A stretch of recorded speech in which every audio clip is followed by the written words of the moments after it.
Hey Eurovision fans, it's Tom coming to you from Dublin and back for another Eurovision analysis video. The betting odds for the top 3, top 10 and some of the regional markets have just been posted. I'm also going to give you an update on the winner odds and the semi-final qualifier odds. So let's kiki. Okay, so I'm using Eurovision World to check my odds. I'm not sponsored by them, but they've got a really great website where they put all the odds together and kind of formulate them into a winning percentage chance. Very quick explanation of odds in case you don't know how it works. So for example, let's take 9 to 4 as a odds. That means for every €4 I bet, I'm going to win €9. Plus I'll get my original bet back. So if I bet €4, I'm going to get €9 plus my original 4, I'll get €13 from that. Let's look at the first new one, and that is the top 3 odds. So I'm looking at this on April 5th. Now I think this is a pretty difficult market because I think the majority of people are assuming that Finland and Sweden are going to be in the top 2. Pretty much seems like you're betting on who's going to come third at this point in time. And then Ukraine, it's a little bit difficult to tell because it's going to really come down to how much show of solidarity and support is there going to be in the televote this year. Obviously last year they got 400 plus points in the televote. The song this year isn't as strong. I really love it, but yeah, the general reaction to it is not as big as was for Stefania. I'm expecting there to be less of a televote, but it's really hard at this point to know. I think Spain there in 5th at almost 3 to 1. I think that's a pretty good deal at this point. Spain, we see, have done a revamp. I'm not going to react to it now. I'm going to wait until the official visuals from Israel calling the big Israel pre-party. That happened on Monday, but they're showing it on Sunday for some reason. I don't know why, but I want to watch like the proper performance to see that revamp. Plus I know that Spain's putting in around €800,000 into their total budget, so they got lots of money. And this seems to be Spain's thing now about like elevating their song, taking a really slick package from Benidorm Fest that's already a very good song, very good performer, and just like elevating it, making all the elements of it more competitive, more expensive. So I think that's a pretty good bet at this point. Possibly Austria at 8 to 1 is also pretty good odds as well if they can get the performance to look like it did on the music video. In like really low down later ones, it's like almost I think it's at this point impossible. You really need more information like staging before you're going to gamble on something like that. Okay, let's go to the second new market, and this is the top 10 one. Now this has actually been moving around quite a bit, so that's why oh wow, it's already moved even more now. Because I remember at one point Italy was on 3rd, now they're down to 8th. Romania, where's Romania? Romania's down to 28th. Romania, I don't know what happened with Romania. Romania were at 10th for a week or so. I'm not sure if that was an accident, or I'm not sure if you know how Betfair Exchange works. Betfair Exchange, you can actually bet against people. So it might have been that someone put a big bet on Romania to be top 10, and then someone thought, oh, I really don't think they're going to be top 10, and bet against it, and that could be why it dropped down. I'm not sure what happened, but yeah, Romania are down to 28th now, which is more in line with their general rankings. At this point, there's no massive surprises in the top 10. It's basically the top 10 in the odds, except Italy are a tiny bit higher than they are in the odds. I personally think that Iru, again, Georgia at 9 to 5, almost 2 to 1. I think that's a really good deal at this point in time. I have a feeling that they're going to come with some big staging. I think that they're going to come competitive this year. And we know that Georgia are not shy in sending something weird and wonderful. That's very much in their competition personality. They're no problem taking a risk whatsoever. They've got an amazing singer, very good song. They've never won before, but they've won Junior Eurovision 3 times. I think this has very much potential to go top 10. So yeah, 2 to 1 on that I think is pretty good. Croatia 3 to 1. It's so risky, but it is possible. You know, if this becomes this year's Trenatool, which ended up coming 7th, I don't think it has the same catchy funness that Trenatool has. So a little bit hard to say, but yeah, 3 to 1, that's not bad. The lower down ones, I can't really see. I suppose there is a planet where Malta could go top 10, like if the world is really that nice and happy. So they're currently 29th right now at 13 to 1. I think that's quite a large gamble, but 13 to 1 is kind of worth a gamble odds. Of the ones that are really super low, probably the one I would maybe pick. Okay, let's look at the big 5 market. This is the 5 automatic qualifiers: Spain, Italy, France, UK, and Germany. One of the best big 5 years, if you ask me. This is the first year since, I think maybe 2012, where I feel like all of the big 5 are great. And more than great, actually. Like some of them are actually competitive to win. 2012 was more that they were all decent. So yeah, the big 5, which big 5 country will get the best results? I do think Spain is the one that makes the most sense at this point in time. We feel like they've got momentum, they've got their revamp, they're really passionate, they've really turned things around in the last 2 years in a totally spectacular way. It almost feels like it's hard to remember Spain not being good. You know, it was pretty recent, 2021, And before, it was just disaster after disaster pretty much every single year. Even when they sent a good song like La Benda, staging flop. So Italy, I can see why that's second, because they have such a consistent record and coming in the top 10. I have to admit, I think this year is them at the biggest risk of not coming top 10.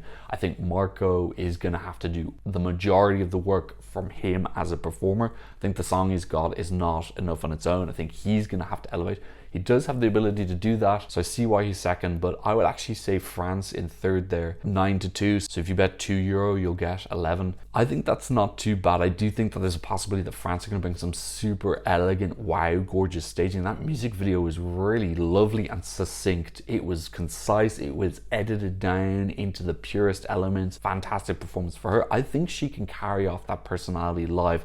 That shoulder shimmy that everyone's obsessed with, I'm obsessed with.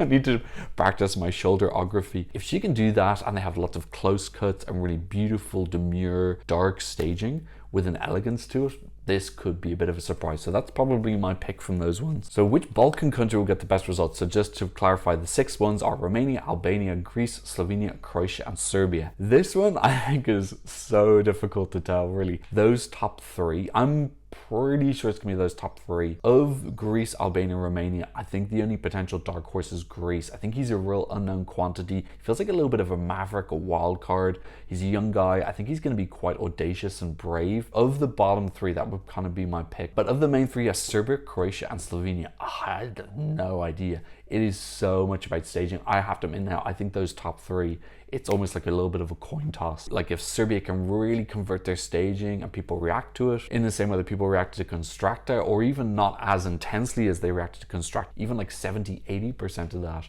I think it's potential he'll win this. You know, Croatia, how are people going to react to it? Depends what their staging is like. So I think betting on that without knowing what the actual visual staging will be is really difficult. I'm very sure this is going to qualify though. They got a great running order. They're a super experienced band. They've got a really strong message that they're very passionate about. Croatians are so behind this, majority of them. I can't pick, so I'm not being very useful.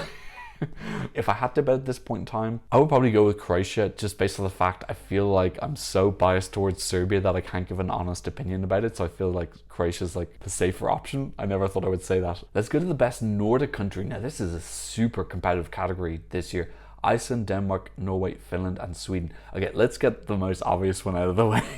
Iceland and Denmark are definitely winning this. I think those odds at 150-1 are not generous enough. I think you would need to give me 5,000-1 to tempt me to bet on somehow beating both Lorraine and Garia and Alessandra. It needs to be a lot more tempting, I'm sorry. So let's focus on the top 3. I think Alessandra at 9-1. Look, it's not impossible. She has been one of the best streaming people this year, but I do think that would involve several flops happening. Sweden not being able to get their staging right and then getting a first round draw.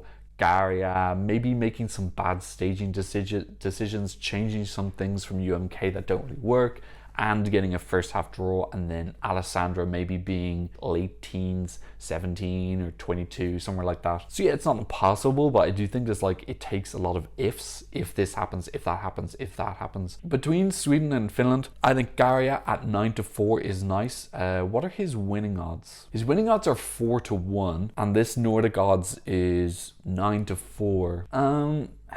Basically, you'd make half the money betting on best Nordic than you would on betting on a winner. I don't know, that one seems weird to me because I feel like if Garia beats Sweden, it means he's won. If you think he's going to beat Sweden, just bet on the winner market and get 4-1. As opposed to betting on the best Nordic, that would imply that he beats Lorraine, but then there's a surprise person who comes in and wins instead. That's why you would bet on the Nordic market, because he has won that, but he hasn't won the competition. So that's a weird scenario. I don't know who that could be. I suppose that's possibly Spain coming in and winning, or France or someone. It seems a little bit of a big gamble right now for only 9-4. That's like a lot, again, a lot of ifs happening. So I feel like if you were going to bet on this market, I would just bet on Garia to win at 4-1. The odds for Lorraine are terrible, 3-8. So you bet €8, you'll only win 3. It's like not particularly good returns. Okay, and let's now go to the last regional one, and that is the best Baltic. So Latvia, Lithuania, and Estonia. Again, this is an interesting market now. So currently, Estonia and Lithuania pretty much at evens. That's the amount of money that you bet is the same amount of money you'll get back plus your original bet. Interesting as well because both of them are ballads. Both of them are probably going to qualify from semi-final number 2. The interesting thing there is going to come to running order, I think, and also where they place between. So again, this feels a little bit of a coin toss. I don't think anything in the rehearsals is going to like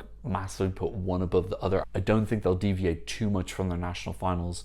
So then I think it's going to come down largely to running order and what songs are either side of them. That one feels like a coin toss as well. If I had to put the money on Lithuania, that's 6-5. So bet €5, win 6. That's okay. I don't know. I'd probably stay away from that market. There's more appealing ones to me right now. Let's go have a look at the winner odds. So my last odds video was on March 21st. So let's go through some of the big changes. So since then, the biggest dropper was Azerbaijan. They've gone from 24th down to 30th. So yeah, nobody's betting on Azerbaijan anymore pretty much. And then very slowly, the countries below them are getting bets. Big gains for Slovenia, finally, going from 30th up to 21st. I actually saw that happen. It was around the 24th or 25th of March. One person placed a big bet on Slovenia and they jumped up 10 spots. And since then, they've been kind of hovering around those low 20s. I'm glad that happened because Slovenia being 30th in the odds was really like not cool. So I'm glad that they've moved up now into a better position, and hopefully when rehearsals happen, they'll move up a little bit again.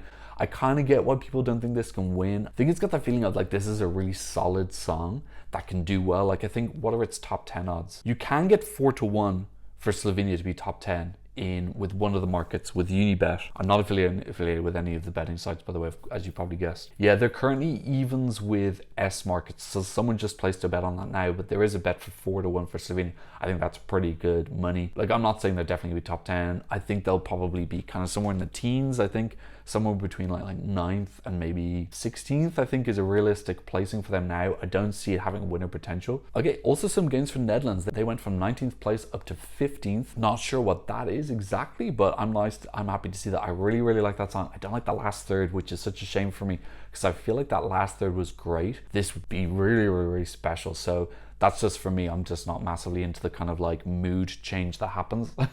Nothing wrong with Netherlands being happy for 1/3 of a song, but yeah, it just doesn't work for me. Unfortunately, I like it. I prefer it when they're sadder. I left out Germany in my last video. I apologize for that.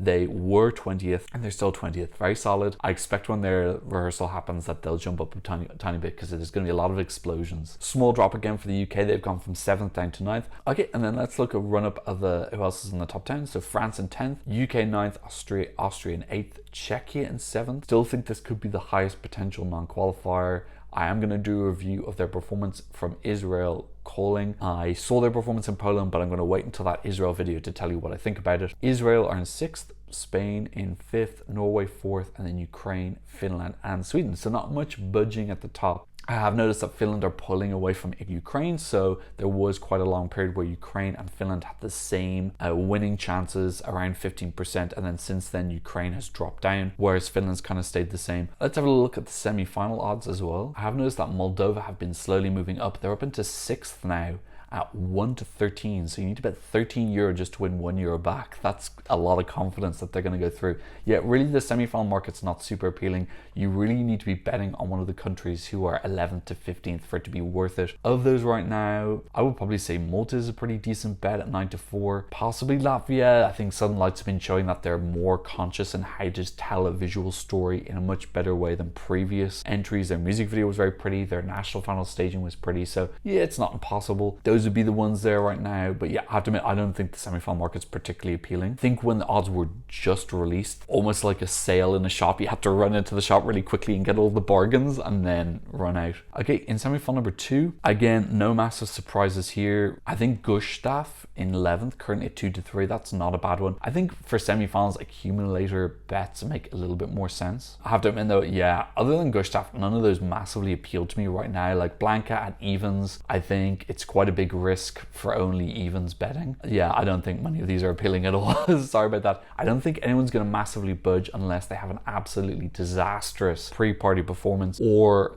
some sort of rumor comes out about their staging that's going to be really wow and big, but I think it's a bit too early for that still. Some countries are still actually working on their staging. I saw an interview with Iru from Georgia where she's saying they're still in the development phase. They haven't chosen her outfit yet. They're still deciding a few things. So We're very much in that stage now where the delegations are brainstorming and seeing what they can actually accomplish on the stage. This is way longer than I thought it was going to be. So that is my update on all of the betting odds. Let me know if you bet on anything and what are your hot tips that you picked out. Let me know in the comment section down below. If you liked hearing my thoughts on the betting odds, don't forget to check out some of my other analysis videos, which I'll leave here. And thanks so much for watching. I'm seeing you in another Eurovision reaction video very soon. Goodbye. Blah, blah, blah, blah, blah.